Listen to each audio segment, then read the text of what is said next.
ने भागलपुर में 3 बड़े काम हमें निर्देशित किया है। एक, जिस तरह नालंदा यूनिवर्सिटी को स्थापित करने का काम प्रधानमंत्री जी ने किया, अब वहां पर भागलपुर में विक्रमशिला यूनिवर्सिटी को भी सेंट्रल दर्जा देकर वहां स्थापित किया जाएगा। अपना हेडक्वार्टर 4 घंटे में पहुंचने का काम कर सके। इसलिए इस बिहार के समृद्धि के लिए, बिहार के विकास के लिए बिहार का बजट और केंद्र सरकार का बजट दोनों मिलकर बिहार को समृद्धि की ओर ले जाएगा। राष्ट्रीय जनता दल की सरकार में ना मेडिकल कॉलेज खोले गए, ना इंजीनियरिंग कॉलेज खोले गए और 2 सिर्फ पॉलिटेक्निक कॉलेज खुले, वो भी लालू जी के गांव में और कहीं नहीं खुला। नमस्कार, आप न्यूज फाउंडेशन देख रहे हैं। मैं हूं आपके साथ वंदना। बहुत जल्द प्रधानमंत्री नरेंद्र मोदी का आगमन बिहार होने जा रहा है। बता दें कि इसकी जानकारी बिहार के डिप्टी सीएम सम्राट चौधरी ने दिया। साथ ही साथ उन्होंने कांग्रेस और आरजेडी पर जमकर निशाना साधा। उन्होंने बजट को लेकर के विशेष जानकारी दी है। क्या कुछ उन्होंने आगे विस्तार पूर्वक कहा है, छोड़े जाते उन तमाम बयानों के साथ। और अब हम लोगों ने टारगेट किया है कि 2027 के पहले ऐसी संरचना खड़ा करना है कि बिहार के किसी कोने से यदि चले तो पटना हेडक्वार्टर 4 घंटे में पहुंचने का काम कर सके। इसलिए इस बिहार के समृद्धि के लिए, बिहार के विकास के लिए बिहार का बजट और केंद्र सरकार का बजट दोनों मिलकर बिहार को समृद्धि की ओर ले जाएगा। आप सभी लोग यहाँ पर आए, सबका मैं प्रधानमंत्री जी से हम लोगों ने आग्रह किया है कि अभी किसान सम्मान निधि समारोह में आए थे, आगे जो विकास के कार्य हमारे पूरे हो रहे हैं और जो नया काम शुरुआत होने वाला है उसका उद्घाटन शिलान्यास कर दे।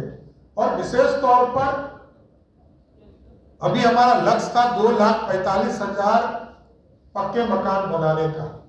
अभी प्रधानमंत्री जी ने उसको बढ़ाकर 7,90,000 कर दिया है। तो प्रधानमंत्री जी से हम लोगों ने आग्रह किया है कि बिहार में जो आर्थिक समृद्धि हुई है, जो हमारे यहाँ काम पूरे हुए हैं, उसका उद्घाटन शिलान्यास करने बिहार आई। आनंद जी, देखिए वो नाटक करने वाली पार्टी है और परसेप्शन क्रिएट करने वाला पार्टी है। बिहार या देश में जब मंडल कमीशन आया तो भाजपा नहीं होती तो मंडल कमीशन पारित नहीं होता। जिसके गोद में बैठे हैं राष्ट्रीय जनता दल बैठी है, वो जाकर पूछे कांग्रेस पार्टी से, उसने मंडल कमीशन तक का विरोध किया। लेकिन भारतीय जनता पार्टी ने मंडल कमीशन का भी समर्थन किया और बिहार में जब अति पिछड़ों को आरक्षण दिया गया, पंचायती राज और नगर निकाय में दलितों को आरक्षण दिया, तब भी बीजेपी समर्थन कर रही थी और राजद और कांग्रेस विरोध कर रही थी। एक करके बोलिए। नीतीश कुमार जी का घोषणा है 10 लाख सरकारी नौकरी, उसको बढ़ाकर नीतीश जी ने 12 लाख कर दिया। और पहले 10 लाख सरकारी रोजगार था, उसको पहले बढ़ाकर मुख्यमंत्री जी ने 34 लाख किया। अब 34 लाख से बढ़ाकर इसको 38 लाख किया। हम लोगों ने आग्रह किया कि इसको सीधा हाफ सेंचुरी मारने की जरूरत है। 50 लाख लोगों को सरकारी नौकरी और रोजगार देने का काम नीतीश कुमार की सरकार नहीं। वो पूरी तरह महिलाओं के लिए ही बसेस चलेंगी, वो अलग कैटेगरी का बस ही होगा। आप अभी आज के तारीख में भी बिहार के किसी कोने से आप आए और अब तो जैसे ही गंगा पतवे का काम पूरा हो गया है लगभग, यहाँ से दीदारगंज चेक पोस्ट आप तुरंत निकल जाएंगे। फिर उधर बख्तियारपुर से मोकामा का काम पूरा हो रहा है, मोकामा पुल का कार्य पूरा हो रहा है। तो अगले 2 महीने में ही हम 5 घंटे से कम पटना आना शुरू कर देंगे। अभी प्रधानमंत्री जी ने भागलपुर में 3 बड़े काम हमें निर्देशित किया है। एक, जिस तरह नालंदा यूनिवर्सिटी को स्थापित करने का काम प्रधानमंत्री जी ने किया, अब वहां पर भागलपुर में विक्रमशिला यूनिवर्सिटी को भी सेंट्रल दर्जा देकर वहां स्थापित किया जाएगा।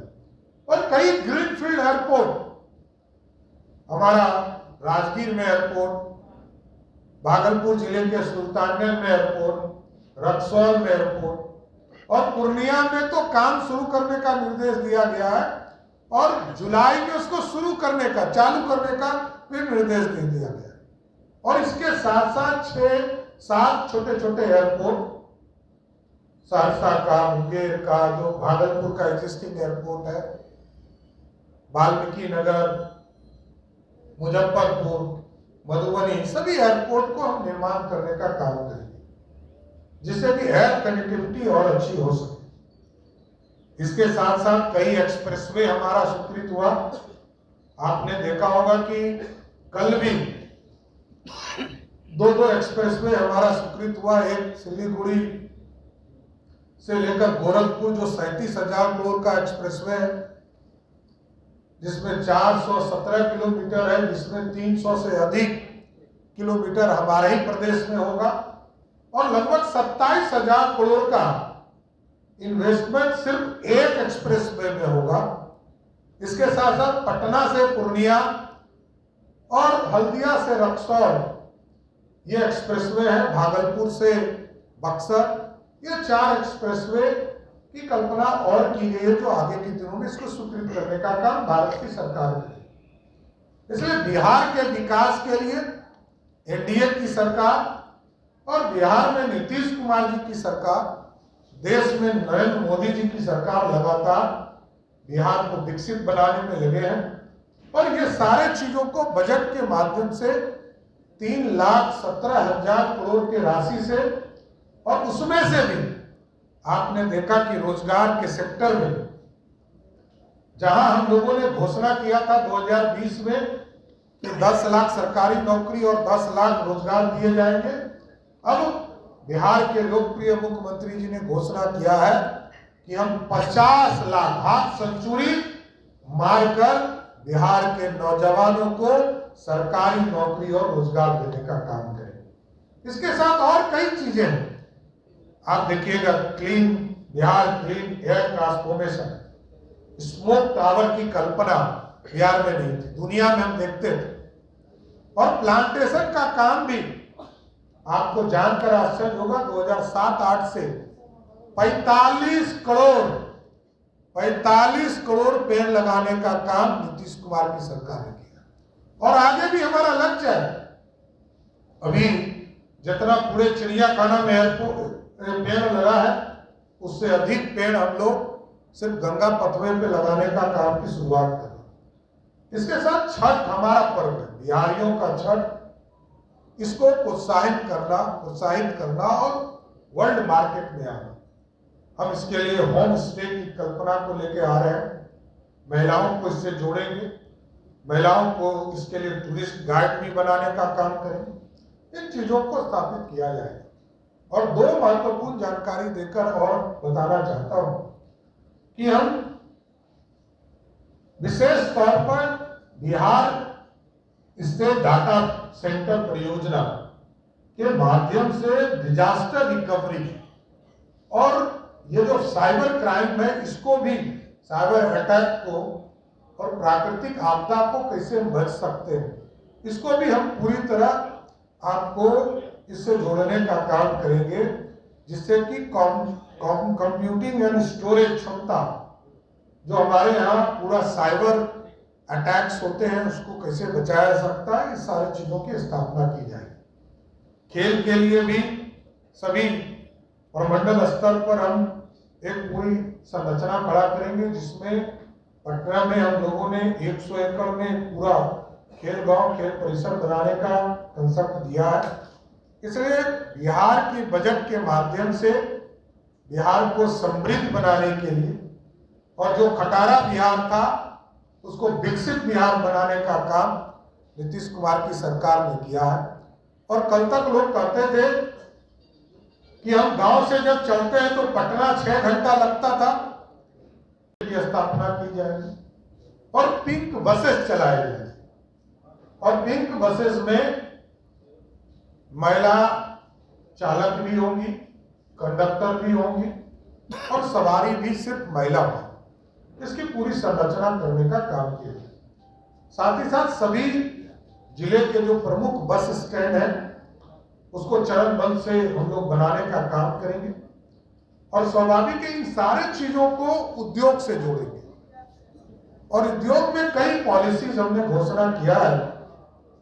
बिहार औद्योगिक निवेश प्रोत्साहन नीति 2025 लाएंगे, प्लास्टिक के ऊपर पॉलिसी लाएंगे, बायोफ्यूल्स पर पॉलिसी लाएंगे और नया बिहार खाद्य प्रसंस्करण नीति 2025 को लाने का काम करेंगे। और बिहार जैसे राज्य में जहां हमारा जो अनुभव है, लगभग 1.5 महीने तक मैं स्वास्थ्य मंत्री था, तो अभी हम सभी प्रखंडों में, सभी विधानसभा में हेल्थ सेंटर के साथ साथ एडिशनल पीएससी बनाने का काम कर रहे हैं। लगभग 300 एडिशनल पीएससी हम बनाने का काम कर रहे हैं और लगभग 1200 से अधिक हेल्थ सेंटर बनाने का काम कर रहे हैं और सभी जिले में मेडिकल कॉलेज की स्थापना की जाएगी। तो इसको पीपीपी मोड पर भी लाएंगे। और जो मेरा अनुभव था कि फार्मास्यूटिकल एक पूरी तरह पॉलिसी आना चाहिए, क्योंकि बिहार के लगभग 1,80,00,000 परिवार आयुष्मान भारत से जोड़ने के बाद जिस तरह अनाज उनको मुफ्त देने का काम सरकार कर रही है, उसी तरह हम उनको दवाई भी उपलब्ध करा सके, इसके लिए फार्मास्यूटिकल पॉलिसी लाने का काम किया जाए। इसके साथ साथ सेंटर ऑफ एक्सीलेंस कई चीजों पर हमको लाना है। एक तो जो है उद्योग की संस्था है, इसको हम लोग सेंटर ऑफ एक्सीलेंस बनाने जा रहे हैं। गुड़ के ऊपर आजादी के पहले हम आत्मनिर्भर बिहार होते थे, तो उसमें मूलतः बिहार में गन्ना का उद्योग बहुत ज्यादा फला फूला था, वो पूरी तरह बंद होता गया और ये 90 से 2005 के बीच में ही बंद हुए। और मैं इसलिए कहता हूं कि खटारा बिहार को नीतीश कुमार जी ने आगे बढ़ाने का काम किया कि मेडिकल कॉलेज एक 1925 में बना पीएमसीएच और 4 मेडिकल कॉलेज 1979 के पहले बना। 80 से कोई मेडिकल कॉलेज 2005 तक नहीं बना। कांग्रेस की सरकार और राष्ट्रीय जनता दल की सरकार में ना मेडिकल कॉलेज खोले गए, ना इंजीनियरिंग कॉलेज खोले गए और 2 सिर्फ पॉलिटेक्निक कॉलेज खुले, वो भी लालू जी के गांव में और कहीं नहीं खुला। लालू जी अपने ही इलाके में खोले, कहीं नहीं खोले। लेकिन आदरणीय नीतीश कुमार जी और सुशील मोदी के नेतृत्व में जब 2005 में सरकार बनी तो सभी अनुमंडल में आईटीआई, नर्सिंग कॉलेज, सभी जिले में पॉलिटेक्निक कॉलेज, इंजीनियरिंग कॉलेज और आज मेडिकल कॉलेज की स्थापना किया जा रहा है। इसलिए साथियों मैं स्पष्ट तौर पर बताना चाहता हूं, एक खटारा बिहार को एक समृद्ध बिहार बनाने का काम नीतीश कुमार जी और एनडीए की सरकार ने किया। देश के यशस्वी प्रधानमंत्री जी के नेतृत्व में 2 बड़ी महत्वपूर्ण काम शुरुआत हुआ है। अगले कुछ दिनों में आप देखेंगे पटना के एयरपोर्ट को चालू होना है, जो इसका टर्मिनल बन रहा है। अभी तक 30 लाख लोग पूरे प्रदेश से पटना एयरपोर्ट से उड़ने का काम करते हैं, लेकिन जैसे ही नया टर्मिनल चालू होगा 1 करोड़ से अधिक लोग सिर्फ पटना टर्मिनल से उड़ने का काम करेंगे। और इसके साथ साथ आदरणीय प्रधानमंत्री जब अप्रैल मई में आएंगे तो हम लोगों ने आग्रह किया है कि बीटा के एयरपोर्ट का भी शिलान्यास किया जाए। अभी मोकामा से बख्तियारपुर का 4 लेन का काम पूरा हो रहा है। 1000 करोड़ का इन्वेस्टमेंट कहां से आया? और आपको जानकर आश्चर्य होगा कि उसमें 73,000 करोड़ के इन्वेस्टमेंट को हमने सहमति भी दे दिया और आगे के दिनों में अभी 3,000 एकड़ जमीन हम लोगों ने उपलब्ध कराया है। इसको बढ़ाकर 10,000 एकड़ जमीन हम इंडस्ट्री को उपलब्ध कराएंगे।